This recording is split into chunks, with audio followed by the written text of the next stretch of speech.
मोठी बातमी मुंबई उत्तर पश्चिम लोकसभा मतदारसंघातील शिवसेनेच्या उद्धव ठाकरे गटाचे उमेदवार अमोल कीर्तीकर यांना ईडी अटक करेल अशी भीती आहे। ते म्हणाले की, मी आतापासूनच तयारी सुरू केली आहे।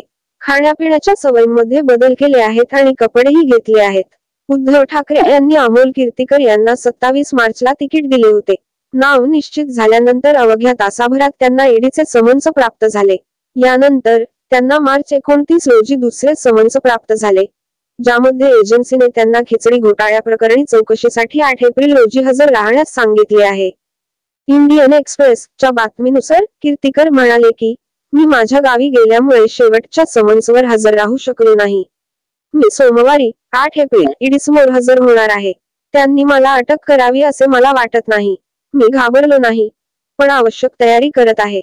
अमोल म्हणाले की, ज्या प्रकारे ईडीने दिल्लीचे मुख्यमंत्री अरविंद केजरीवाल यांना अटक केली आहे, ते पाहून मी मांसाहार सोडला आहे। असे कपडे घेतले आहेत जे मी तुरुंगात घालू शकेन।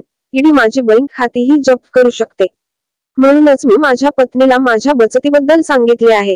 तुरुंगात जाण्याच्या भीतीही तुरुंगात गेल्याच्या भीतीपेक्षा जास्त असते। मला माहित आहे की मी काहीही चुकीचे केलेले नाही, त्यामुळे मी तणावग्रस्त नाही। माझ्या बाबतीत कोविडच्या काळात खिचडी पुरवणारे 80 ते 90 विक्रेते होते। मग काही लोकांना कसे वगळण्यात आले। प्रत्येकाकडे आर्थिक अनियमितता आहे, परंतु ईडी त्याला आर्थिक गुन्हा मानते। अमोल म्हणाले की, निवडणूक प्रभावित करण्यासाठी काही निर्णय घेतले जात आहेत असे वाटत असेल तर भारत निवडणूक आयोग आणि सर्वोच्च न्यायालय देखील हस्तक्षेप करू शकतात।